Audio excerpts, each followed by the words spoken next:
The present is all we have, and every second is ours to do with as we please. However, that can only happen when we live in the now mentally and exert control over our thoughts and feelings. Being more present is a good two-for-one deal for us, in that it helps decrease anxiety and increase pleasure. Several times during the day, no matter what's going on, ask yourself, how am I feeling? Hopefully, the answer will be that you're doing just fine. The point of this inquiry is to ground you in the now. My guess is that frequently when you ask this question, you'll be pulling yourself back to the present from thinking about the past or future.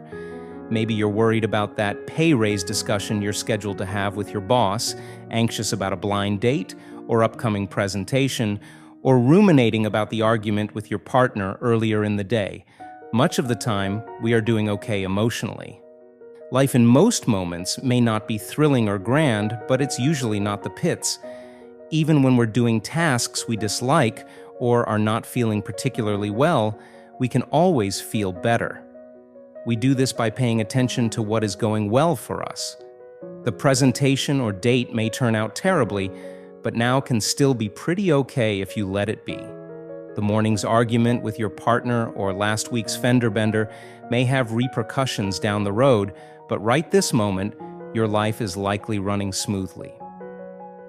Recognize anxiety. Anxiety is rooted in a perception of a physical or emotional threat to self.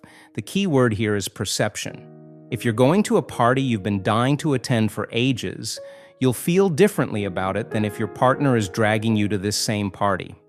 Anxiety is an evolutionary inner experience that helps us survive. It has no other function. When it works optimally, it keeps us alive and thriving. When it doesn't, it shoves us mentally into the future and out of the physical present. Being anxious differs from fear. The latter is an automatic physiological response to danger. A lion charges at you outside the tour bus on a safari, and without thinking, you dash toward the bus door to scramble to safety. Your house alarm clangs at 2 a.m., and your heart beats wildly.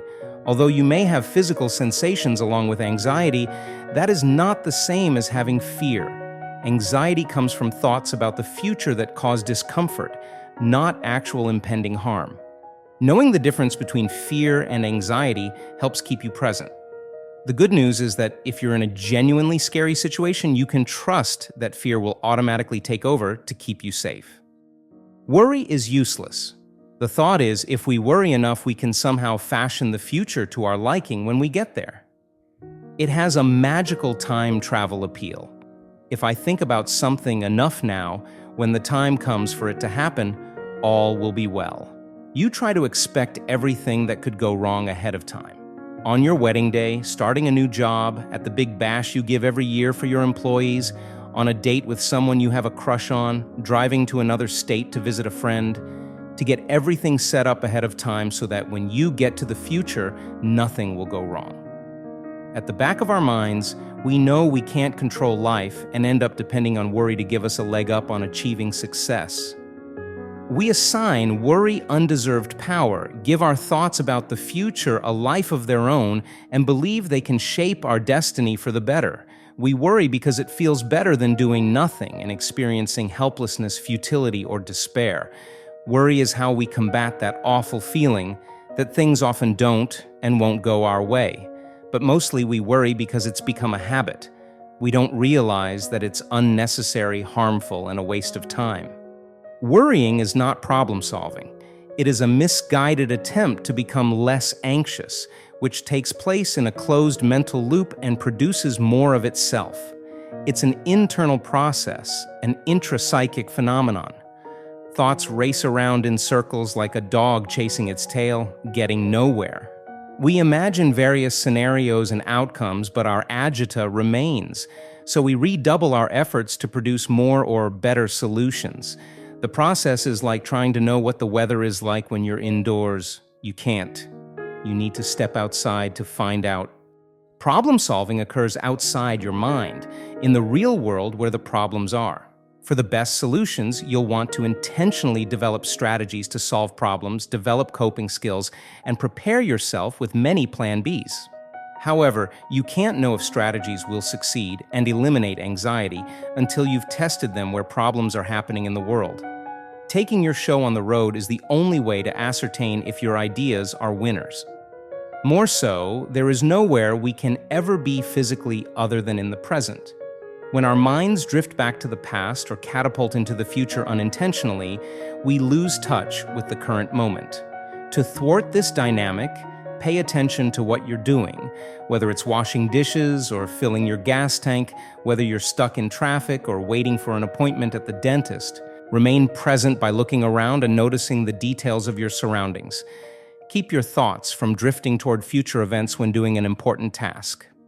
Live life one experience or moment at a time.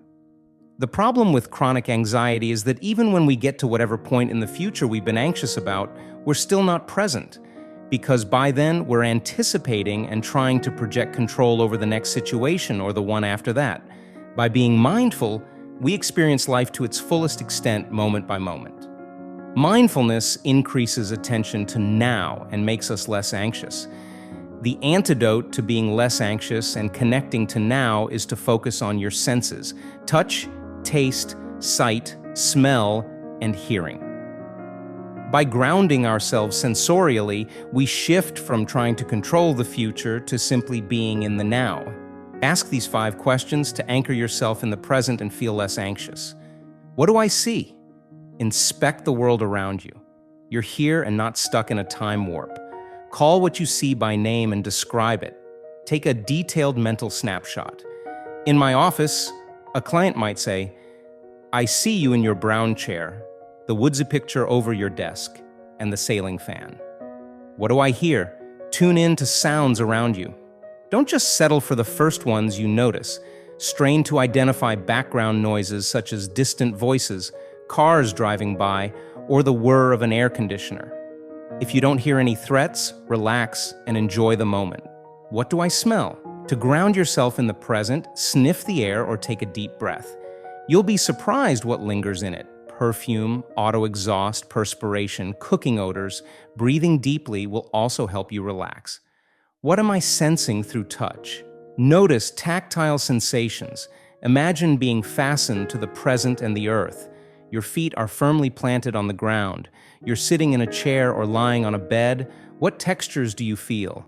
Are they smooth or rough, hot or cold, soft or hard? What am I tasting? Mindful eating is crucial to staying connected to appetite cues and eating what our bodies enjoy and need for nourishment.